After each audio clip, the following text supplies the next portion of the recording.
가상과 현실을 섞은 메타버스가 신산업의 화두입니다. 현실과는 다른 정체성이 타인과 교류하며 새로운 경험을 하는 세상. 몰입도를 끌어올리는 기술 발전과 맞물려 시장 가능성은 무궁무진합니다.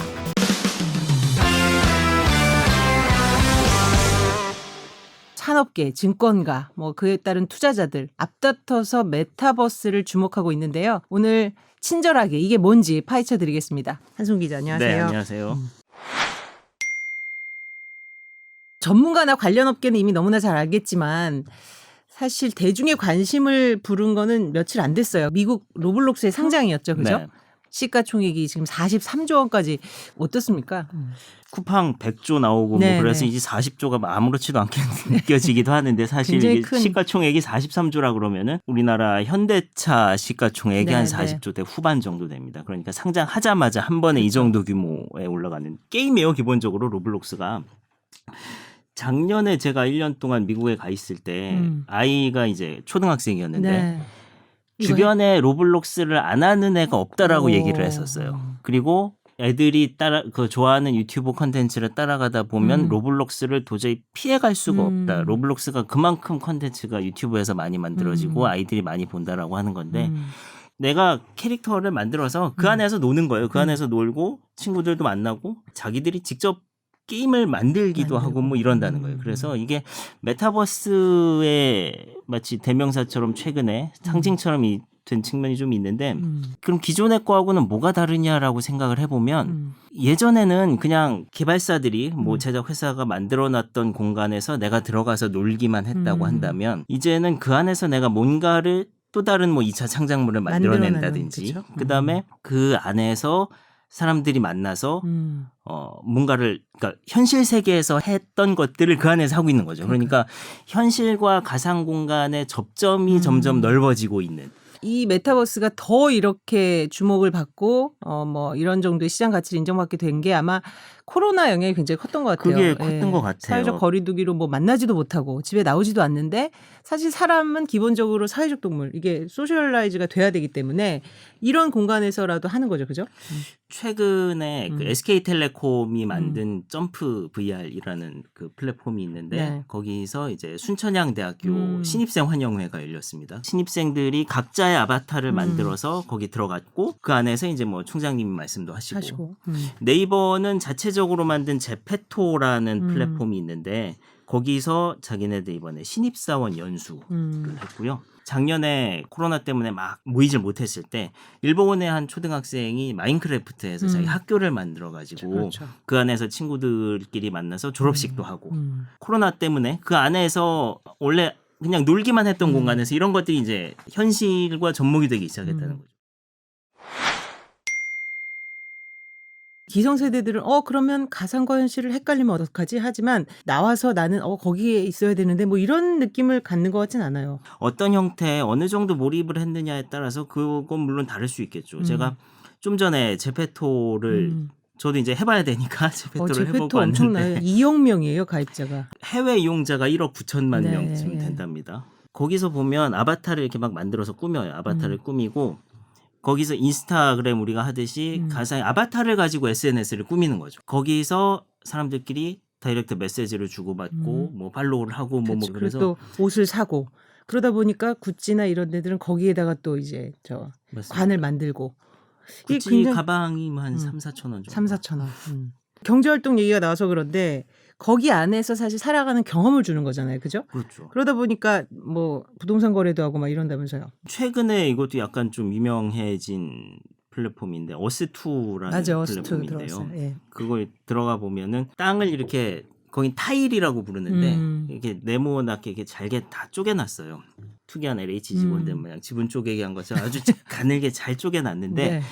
거기 들어가서 그냥 땅을 사는 겁니다. 이게 땅이 주인이 어느 나라 국적인지가 나오거든요. 한국이라면서. 한강변 땅은 한국인들이 많고요. 네. 그다음에 사대문 안에는 굉장히 다국적으로 많이 섞여 있습니다. 땅 가격이 막 1, 2, 3등급 클래스가 나눠졌는데 종로 쪽은 타일 하나 조그매요. 타일 하나가 이제 한 $13 정도 하는 것 같은데. 뭐 반포를 누가 한 사람이 다 사지겠다고 그러던데.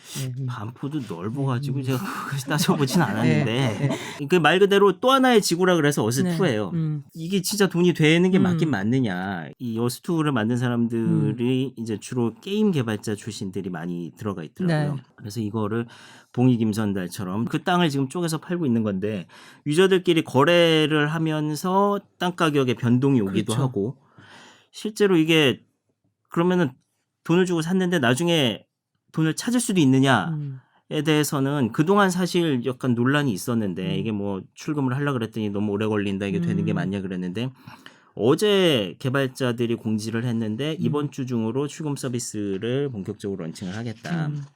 기존보다는 좀 빨라질 것이다라고 얘기는 하더라고요. 그런데 이게 진짜 그렇게 가치가 있는지는 또 봐야 됩니다. 이게 이런 식의 플랫폼들이 이것만 있는 건 또 아니거든요. 어스2가 최근에 화제가 돼서 그렇지 업랜드라는 플랫폼도 있어요. 이것도 게임이에요. 이거는 시작하면은 그 안에서 이제 가상화폐를 주고 그걸 가지고 똑같이 땅 따먹기를 하는 겁니다. 그러다가 나중에 자기네들이 이게 일정 이상의 가상화폐가 되고 뭐하고 하면 이거를 다른 그 현실에서 쓸 수 있는 가상화폐 예를 들면 뭐 비트코인, 그렇죠. 리플이 이런 걸로 바꿔주겠다라고 얘기를 하고 있는 거거든요. 근데 이게 극단적으로 얘기해서 누군가가 지금 어스3를 만들어서 똑같이 내놓는다고 하면 그 어스2의 재산은 과연 얼만큼의 가치가 있는 것인가 이런 부분에 대해서는 의문을 가지고 있는 분들도 있습니다. 있을 수도 있다. 예. 그래서 요것을 많이 하는 게 이제 그 Z세대다. 메타버스 이용자라든지 수요층이 주로 실제로 그렇게 어린 계층인가요? 일단 기존의 메타버스가 게임을 기반으로 해서 이제 확 커진 거는 맞기는 맞아요. 그게 여러 가지 좀 유리한 요소들이 있어요. 게임은 일단 한 번 하면은 오래 할 수 있습니다. 구독자 수도 중요하지만 실제로는 그만큼 중요한 게 이게 사람들이 그러면은 몇 시간이나 이 앱을 쓰느냐. 맞습니다. 이게 중요하잖아요. 이게 왜냐하면 그 안에서의 앞으로의 그 확장의 가능성 때문에 그렇거든요. 게임을 하면 그 안에서 일단 제작사들이 만들어 놓은 컨텐츠를 소비를 하기도 하겠지만 그 안에서 다른 사람들하고 이제 공감을 할 수 있는 시간과 기회가 많아지고 요즘에는 기업들이 직접 광고를 하기도 합니다. 얼마 전에 LG전자도 동물의 숲에다가 자기는 OLED TV 새로 나왔다고 거기다 이제 만들어가지고 광고를 하고 있더라고요. 그리고 저도 되게 놀라운 현상이었던 게 가수들이 실제로 거기서 공연을 하고 뭐 트와이스 같은 경우에 이제 거기에 이제 캐릭터가 공연을 하면 K-팝을 좋아하는 사람들이 공연 보고 싶은데 코로나로 없으니까 거기 가서 노래를 즐기고 춤을 보고 그러니까 그런 것을 보면서 우리는 에이 뭐 저 캐릭터가 왜 뭐 실제 가수가 아니잖아 하지만 그거는 그렇게 생각하는 그게 아니더라고요. 그것도 역시 현실과 이게 그 K-팝을 베이스로 해서 큰 부분이 상당히 있는 것 같아요. 그 제페토도 블랙핑크니 뭐 BTS니 뭐 에스파니 지금 막 그 안에서 활동들을 하고 있는데 이 팬들이 유입이 된 게 상당히 좀 큰 것 같고 그래서 빅히트나 뭐 YG 이런 데들이 지금 저 네이버 Z에 50억, 70억 투자를 하고 있는 거잖아요. 이게 음악이나 그런 영상물처럼 디지털화할 수 있는 콘텐츠는 그 메타버스 안에서 독립적인 상품으로서의 가치를 만들어내기가 상당히 좀 쉬운 환경인 거죠.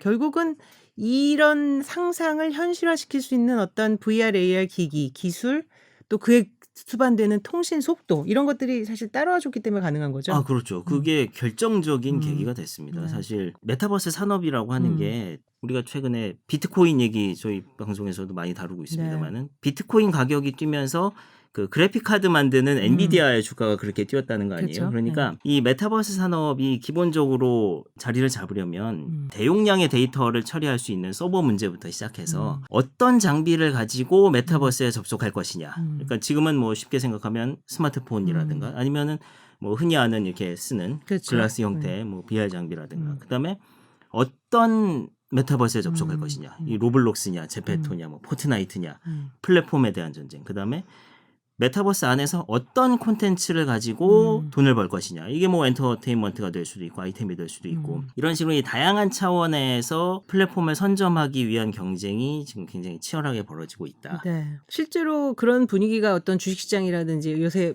뭐 메타버스 관련주 뭐 이런 것들도 분류가 된다는데 뭐 어떤 업종들이 주로 이거에 관련이 있을까요? 그러면 뭐 지금 말씀드렸던 부분들이죠. 네. 정말 기초적으로 생각하면 통신 장비라든가 서버에 관한 부분들부터 해서 접속 장비를 만드는 회사들. 최근에 뭐 페이스북의 오큘러스 같은 것들은 네. 출시되면 뭐 1만 대가 바로 팔려 나간다고 하는데 네. 오큘러스는 상당히 이게 가격도 한 299 정도로 굉장히 떨어뜨렸던데 그거 말고도 이제 좀 더 근본적으로 그 안에 들어가는 기술들을 만드는 회사들이 있어요. 나스닥에도 네. 있고.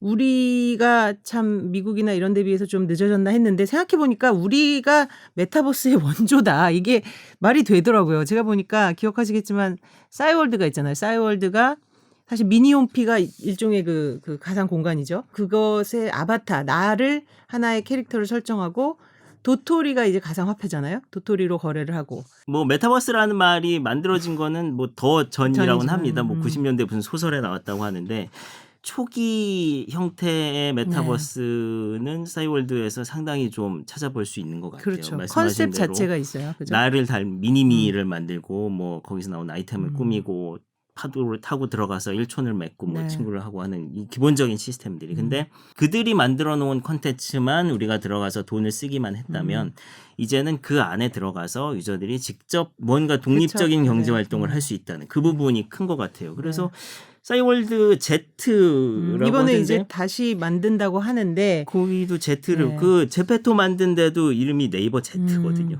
그러니까 거의 Z세대를 겨냥한다는 그런 것 것 같아요.